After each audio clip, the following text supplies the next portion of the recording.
दोस्तों, सबसे पहले सब्सक्राइब करें, नोटिफिकेशन बेल दबाएं और सबसे पहले वाली ऑप्शन ऑल करें, जिससे हमारी आने वाली नई वीडियो की नोटिफिकेशन आपको फ़ौरन मिल जाएगी।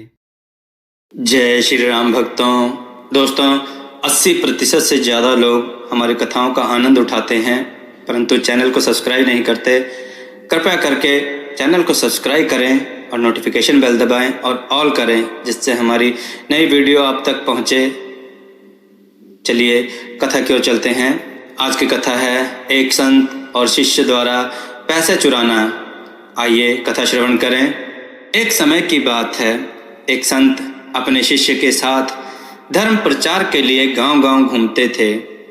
एक गांव में पहुंचे और एक कुटिया बनाकर उसमें रहने लगे।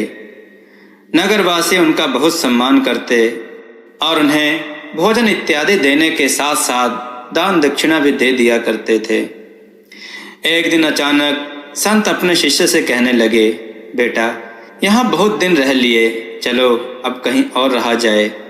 शिष्य ने कहा, क्यों गुरुदेव, यहाँ तो बहुत चढ़ावा आता है, क्यों ना कुछ दिन बाद चलें, तब तक और चढ़ावा इकट्ठा हो जाएगा। संत ने जवाब दिया, बेटा, हमें धन और वस्तुओं के संग्रह से क्या लेना देना, हमें तो त्याग के रास्ते पर चलना है।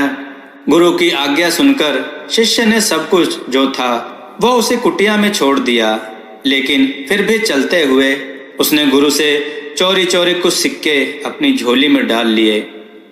दोनों अगले गांव की ओर चल दिए, लेकिन वह जिस गांव की ओर जाना चाहते थे उन्हें एक नदी पार करके जाना पड़ता था। नदी के तट पर पहुंचे तो नाव वाले ने कहा, मैं नदी पार कराने के 2 रुपए लेता हूँ। आप लोग साधु महात्मा हैं, इसलिए आपसे 1-1 रुपया ही लूँगा। संत के पास पैसे नहीं थे, इसलिए वे आसन लगाकर बैठ गए। शिष्य के पास पैसे थे जो वह गुरु की आज्ञा के विरुद्ध चोरी से लाया था। बिना कुछ कहे वह भी गुरु जी के साथ बैठ गया, यह देखने के लिए कि गुरु जी बिना पैसों के नदी पार कैसे करते हैं। गुरु जी इस आस में बैठे थे कि या तो वह नाव वाला उन्हें बिना पैसों के नदी पार करवा देगा, या कोई भक्त आ जाए जो उन्हें दान दक्षिणा दे दे, ताकि वे उससे नाव वाले का भुगतान कर सकें। बैठे बैठे शाम हो गई, लेकिन गुरु जी का ना तो कोई शिष्य आया, ना नाव वाले ने बिना पैसे के नदी पार करवाने के लिए राजी हुआ। नाव वाले ने उन्हें डराते हुए कहा कि यहाँ रात को रुकना खतरे से खाली नहीं है।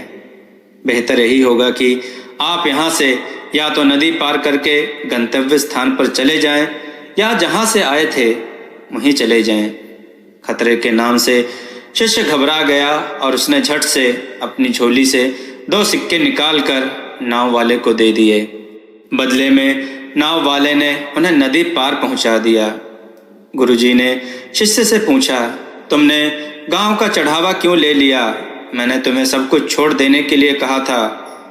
शिष्य बोला, गुरुजी, यदि वह सिक्के मेरी झोली में ना होते तो संभवतः हम दोनों कष्ट में पड़ जाते। संत ने मुस्कुराकर कहा, जब तक सिक्के तुम्हारी झोली में थे तब तक हम कष्ट में ही थे। जैसे ही तुमने उन्हें बाहर निकाला, हमारा काम बन गया। इसीलिए त्याग में ही सुख है। यह कहकर संत ने बाकी के सिक्के किसी गरीब को दान कर दिए और आगे चल पड़े। दोस्तों, आपको यह कथा कैसी लगी? अपने विचार और सुझाव कमेंट में जरूर दें। हमारी कथाओं को लाइक करें, हमारे चैनल को सब्सक्राइब करना ना भूलें। हमारी कथाओं को शेयर जरूर करें, जिससे लोगों को अच्छा ज्ञान प्राप्त हो। जय श्री राम भक्तों।